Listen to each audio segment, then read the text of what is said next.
दोस्तों, क्या आपको मालूम है कि भविष्य में भारत कैसा होगा?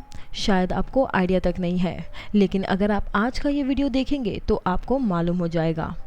दोस्तों, हम भारत को दिन प्रतिदिन और ज़्यादा विकसित करने में लगे हैं, जहां हर इंसान ये सोच रहा है कि आने वाले समय में भारत दुनिया का सबसे शक्तिशाली देशों में होगा। लेकिन कहते हैं ना कि हर सिक्के के दो पहलू होते हैं, और यहाँ भी कुछ ऐसा ही देखने को मिलेगा।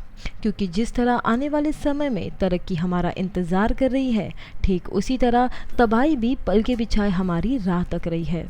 अब ये देखने वाली बात होगी कि तरक्की जीतती है या फिर तबाही, लेकिन होंगी तो ये दोनों ही चीज़। और वो कैसे, इसे जानने के लिए आप इस वीडियो को अंत तक ज़रूर देखें। अगर हम भविष्य में आने वाली सबसे पहले विनाश की बात करें तो वो ये है कि पूरा पृथ्वी गर्म हो रहा है, जिसकी सबसे बड़ी वजह तेज़ी से बढ़ता इंडस्ट्रियलाइजेशन और ट्रांसपोर्टेशन है। क्योंकि ये सब डीजल और पेट्रोल जैसे फॉसिल फ्यूल पर ही चल रहा है, जिसके वजह से वातावरण का तापमान ज़बरदस्त गति से बढ़ रहा है। और यही कारण है कि समुद्र का जल स्तर भी बढ़ता जा रहा है। अब हमारा देश भारत भी समंदर के किनारे बसा है, जिस वजह से समंदर के किनारे मौजूद जितने भी शहर हैं वो आने वाले समय में पूरी तरह से जलमग्न हो जाएंगे। तबाही सिर्फ यहाँ पर ख़त्म नहीं होगी दोस्तों, क्योंकि आज़ादी से पहले बनने वाले बंदरगाह भी नहीं बचेंगे। अब आपको इस बात पर यकीन हो या ना हो, लेकिन आज भी देश का 50% सामान जहाज़ के ज़रिए इंपोर्ट और एक्सपोर्ट किया जाता है। ऐसे में भारत के दुश्मन देश चाइना और पाकिस्तान भारत के ट्रेड रिलेशन पर भारी पड़ सकते हैं। दोस्तों, अगर हम देश में होने वाली सबसे बड़ी और दूसरी समस्या की बात करें तो वो भूखमरी है। क्योंकि हम बड़े शान से अपने देश को ऊंचाइयों पर पहुंचाने के सपने देख रहे हैं, लेकिन आज भी हम ग्लोबल हंगर इंडेक्स में 119 देशों में 94 नंबर पर आते हैं। जी हाँ दोस्तों, हम केवल अब तक 25 देशों को पछाड़ पाए हैं। अभी तो ऐसे बहुत सारे देश हैं जो इस मामले में हमसे आगे चल रहे हैं, जिससे कि ये चीज़ साफ पता चलती है कि हमारे देश में भूखमरी एक सबसे बड़ी समस्या है। इस तरह से अगर देश विकसित होता है तो मुझे माफ़ करिए, मुझे नहीं लगता कि इस तरह से विकसित होना देश का विकास कहलाएगा। हाँ, देश में कुछ ऐसे चंद लोग हैं जो अमीर हो रहे हैं, और वो बात अलग है, क्योंकि ऐसा तो शुरू से चलता आ रहा है। देश असल मायनों में तब विकसित होगा जब भूख से मरने वाले लोगों को 2 रोटी चैन की मिलेगी, तब जाकर देश असल मायनों में विकसित कहलाएगा। लेकिन हमें नहीं लगता कि ये बात आने वाले समय में लोगों की चिंता का विषय बनेगी, क्योंकि लोगों की चिंता का विषय तो स्वार्थी होकर अपना फ़ायदा देखना है, ना कि किसी ज़रूरतमंद की मदद करना। और हमें वाकई में बहुत निराशा होता है कि हमारे देश भारत में ऐसा हो रहा है, क्योंकि भारत में तो दूसरों की मदद करना सबसे बड़ा पुण्य माना जाता है।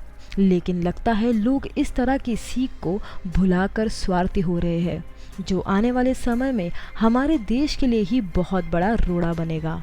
दोस्तों, अगर हम देश में आने वाले तीसरे और सबसे बड़े संकट की बात करें तो हमें नहीं लगता कि रोकने का कोई समाधान है। अरे नहीं नहीं, हम भ्रष्टाचार की बात नहीं कर रहे, वो तो कभी भी नहीं रुकने वाला। फिलहाल हम तो बात कर रहे हैं हमारे देश की बढ़ती जनसंख्या और बढ़ती बेरोजगारी की, क्योंकि जनसंख्या हमारे देश में रुकने का नाम ही नहीं ले रही है। भले ही आज के समय में चाइना दुनिया की सबसे ज़्यादा जनसंख्या वाला देश है, लेकिन अगर हम हर साल चाइना में जनसंख्या बढ़ने का रेट देखें तो वो हमारे भारत से कम है। इसलिए आने वाले 10-12 सालों में तो हमें लगता है कि हम चाइना को पछाड़ ही देंगे। लेकिन क्या आपने कभी सोचा है कि इस तरह की चीज़ किस तरह हमारे भारत देश पर असर करेगी? क्योंकि जितनी ज़्यादा जनसंख्या बढ़ेगी, लोगों की जो वैल्यू है वो उतनी ही कम हो जाएगी।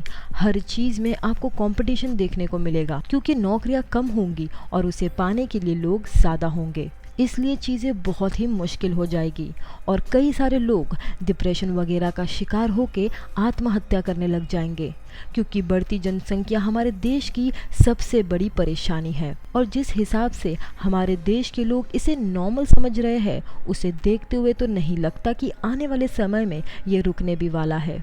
क्योंकि हम दो और हमारे दो वाली पॉलिसी सरकार भी समझाते समझाते थक चुकी है, लेकिन इन लोगों को समझ में ही नहीं आ रहा कि हर चीज़ आने वाले समय में भारत का विनाश लेकर आएगी। अब दोस्तों, भारत में आने वाले समय में चौथी सबसे बड़ी परेशानी की बात करें तो वो है जियोपॉलिटिकल टेंशन, यानी कि भूगोल राजनीतिक तनाव।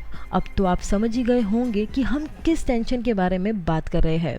जी हाँ दोस्तों, हम यहाँ पर बात कर रहे हैं सर पे मंडरा रहे पाकिस्तान और चाइना के टेंशन के बारे में, जो मिलकर भारत को परेशानी देने में कोई भी कसर नहीं छोड़ते। क्योंकि शांति पसंद देश के बावजूद चाइना और पाकिस्तान लगातार भारत को परेशान करने के लिए नए नए तरीके निकालते हैं, जिसमें चाइना पाकिस्तान की बहुत ही ज़्यादा मदद करता है। अगर चीज़ें इसी तरह चलती रही तो ये भारत के लिए बहुत ही बड़ा समस्या बनकर खड़ी हो जाएगी, क्योंकि चाइना एक विकसित देश है जो लगातार हथियारों और आर्थिक मदद से पाकिस्तान को बढ़ावा देता है कि पाकिस्तान भारत में युद्ध करे और भारत पाकिस्तान युद्ध में भिड़े रहे और वो अपने विकास पर ध्यान ना दे पाए। ये वाकई में बहुत ही बड़ी साजिश है जो चाइना और पाकिस्तान लगातार करते आ रहे हैं।